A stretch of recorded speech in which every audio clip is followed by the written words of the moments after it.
The NHL offseason is a relentless, unforgiving beast, a maelstrom of speculation, negotiation, and the constant recalibration of plans. For the Montreal Canadiens, the pursuit of a top six forward has been a saga of near misses, closed doors, and strategic recalculations that would test the patience of a saint. Just when one door appears to open, another slams shut, forcing Kent Hughes to constantly adapt and pivot. To find cracks in the market, the opportunities born from another team's desperation. And now, a seismic event in Anaheim has created precisely that kind of opportunity, a tidal wave that could finally bring a much-needed top six forward to Montreal. The hockey world held its breath as the Philadelphia Flyers, with an audacity that sent shockwaves across the league, launched an $18 million AV offer sheet at Leo Carlsson. This was a bold, aggressive play, a clear signal from Flyers general manager Daniel Briere that his team was ready to make a major splash. While the Anaheim Ducks, bless their hearts, possessed the cap space to match this staggering offer. Doing so has left them in a precarious financial position. Matching Carlson's deal means committing an enormous chunk of their salary cap to one player, leaving them with a mere $9 million to sign Cutter Gauthier, a cornerstone of their future, and navigate the rest of their roster needs. This isn't just a team in a bind. This is a team backed into a corner, desperate to create cap space. And that desperation is precisely what the Montreal Canadiens, with their significant cap flexibility and deep prospect pool, can and absolutely should exploit. The consequences of Anaheim's decision extend far beyond the Ducks and Flyers. This single act has changed the financial landscape for multiple teams, creating a chain reaction that could ripple across the league. Clubs with important restricted free agents must now prepare for possibility of another aggressive offer sheet, a tactic that Briere has proven he's willing to employ. If one of those teams is forced to commit enormous cap space to a young star, it may need to trade an established player or move salaries sooner than planned. That is where the Canadiens, under the shrewd guidance of Kent Hughes, could enter the picture, poised to capitalize on another team's misfortune. The name that could now enter Montreal's conversations, a name that brings with it both immense potential and a complicated history, is Chris Kreider. The 35-year-old forward is preparing to enter the final season of his contract with a $6.5 million cap hit, and Anaheim's new financial reality could make him available. Kreider also holds a 15-team no-trade clause, meaning any potential deal would require his cooperation, but the Canadiens have several compelling reasons to at least explore whether the veteran would be open to coming to Montreal. Kreider would bring an element that remains extremely valuable during the playoffs, a relentless physical net front presence. He plays with strength, speed, and directness, consistently attacking the front of the net instead of remaining on the perimeter. Montreal possesses several skilled forwards who can create offense through movement and creativity, but adding a player willing to battle around the crease, to absorb punishment, and to finish chances in traffic can make the entire attack exponentially more dangerous. This is a kind of gritty, hard-nosed hockey that wins in April, May, and June. His production also suggests that he can still contribute at a high level. Kreider recorded 50 points in 75 games last season, showing that he remains capable of playing meaningful minutes and supporting a competitive lineup. He may no longer be at the absolute peak of his career, but Montreal would not need him to carry the offense. The Canadiens would need him to provide secondary scoring, a crucial net front presence on the power play, veteran leadership in the dressing room, and invaluable experience in high-pressure situations. He's a complementary piece, but a highly impactful one. The contract structure is another important part of the conversation, and it aligns perfectly with Kent Hughes' disciplined approach to roster management. Because Kreider has only one season remaining on his deal, Montreal would not be taking on a lengthy financial commitment. That makes him a far less dangerous acquisition than an older player signed for several additional years. If the fit worked, the Canadiens could discuss an extension later, perhaps a short-term deal that aligns with the team's competitive window. If it did not, they would regain the cap space at the end of the season, maintaining maximum flexibility for future moves. This is a low-risk, high-reward proposition. Anaheim's motivation would likely be purely financial. After committing $18 million per season to Carlsson, the Ducks have approximately $9 million in cap space and still need to sign Cutter Gauthier, a player they acquired in a blockbuster trade.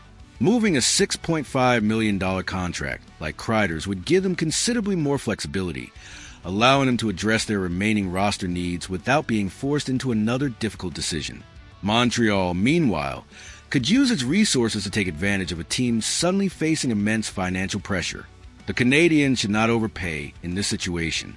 If Anaheim's priority is creating cap room, the Ducks may have limited leverage in trade negotiations. Hughes could potentially acquire Kreider without surrendering one of Montreal's premium prospects or most valuable young players. The exact return would depend on how many teams express interest and whether Anaheim is willing to retain any salary, a crucial factor that could make the deal even more attractive. Salary retention could make the deal even more appealing. If the Ducks retained a portion of Kreider's cap hit, Montreal would preserve additional flexibility for another, during the season, perhaps at the trade deadline. Hughes has built the roster carefully, accumulating assets and maintaining cap space, and he will not want one transaction to eliminate every remaining option before the trade deadline. Every dollar saved is a dollar that can be reinvested into strengthening the team. There's also a fascinating personal connection between Kreider and the Canadiens' coaching staff.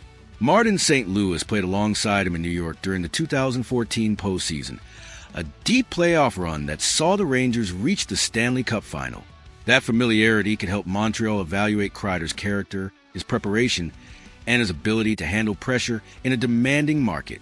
St. Louis understands firsthand what Kreider can bring when games become physical and emotional, when the stakes are highest, and when every shift matters. This personal insight could be invaluable in assessing the fit. The history between the player and the Canadiens, however, cannot be ignored. Montreal supporters still remember the 2014 Eastern Conference Final and the collision that injured Carey Price, a moment that forever etched Kreider's name into the minds of Habs fans, often with a negative connotation. For years, Kreider remained one of the most disliked opposing players among the fan base. Bringing him to Montreal would therefore create an immediate and emotional reaction, a mixture of surprise, skepticism, and perhaps even outrage from some corners of the fan base. That reaction, however, could change quickly if he produced. Hockey fans have seen former rivals become valuable contributors after changing teams. A player may be hated while wearing an opposing jersey, yet appreciated when his physical style, his scoring touch, and his relentless effort begin benefiting the home team. Kreider's willingness to attack the net, absorb contact, and play with an edge could eventually make him a fan favorite at the Bell Center, turning boos into cheers. Brendan Gallagher is the only remaining Canadiens player from that 2014 series, reducing the likelihood that old tensions will become a significant locker room issue. More importantly, professional players understand that roster decisions are made to improve the team. If Montreal's leadership, including Nick Suzuki and Cole Caulfield, believe Kreider could help, the organization would not allow a decade-old rivalry to prevent a sensible move. The focus is on winning, and winning transcends old grudges. From a lineup perspective, Kreider could fill multiple roles. He could skate beside Nick Suzuki and Cole Caulfield, using his size and net front ability to complement their skill and create a truly dominant top line. He could also play on a second line with younger forwards, providing stability, leadership, and creating space for them to operate, allowing them to develop their offensive games without facing constant pressure. His power play impact may be especially valuable. Kreider has spent much of his career establishing position near the crease, screening goaltenders, redirecting shots, and finishing rebounds. Those skills require timing, strength, and courage, and they often become decisive in close games, particularly in the playoffs where power play goals can be the difference between winning and losing. Montreal's younger forwards could also learn invaluable lessons from him. Playoff success is not built only through talent. Players must understand how to manage momentum, respond after difficult losses, and remain composed during hostile road games.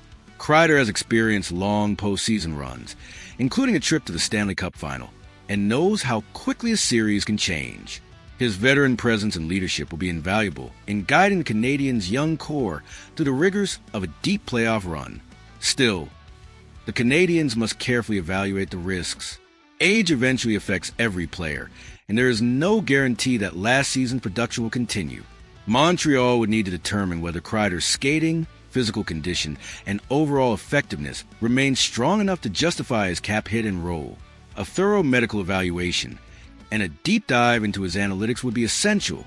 His no-trade protection creates another uncertainty. Montreal would need to know whether the Canadiens are among the teams he can block. Even if they are, Kreider could waive the clause if he believed the situation offered a legitimate chance to compete for a Stanley Cup. The Canadiens' improvement, young core, passionate market, and connection with St. Louis could all become part of the recruiting effort, painting a compelling picture for a veteran looking for one last shot at glory. The decision would also depend on Montreal's broader plan. If Hughes can acquire a younger top-six forward with long-term control, that player would likely remain the priority. But those opportunities are difficult to find and expensive to complete. Kreider represents a different route, a shorter commitment, a potentially lower acquisition cost, and immediate experience. It's a pragmatic, opportunistic play that could pay huge dividends. This is exactly the type of situation in which a patient general manager can gain an advantage. Anaheim may not have planned to trade a veteran, but the Karlsson contract changed the equation. Hughes can contact the Ducks, determine their asking price, and wait to see whether financial pressure forces them to become more flexible. He has the cap space, the assets, and the patience to make the right move. The Canadiens do not need to make a desperate move. They already have a strong foundation and should protect their most important future assets. But they must also recognize when the market creates a possible bargain. A motivated, experienced, and physically imposing forward on an expiring contract could be an ideal addition if the cost remains reasonable. Kreider would arrive with controversy.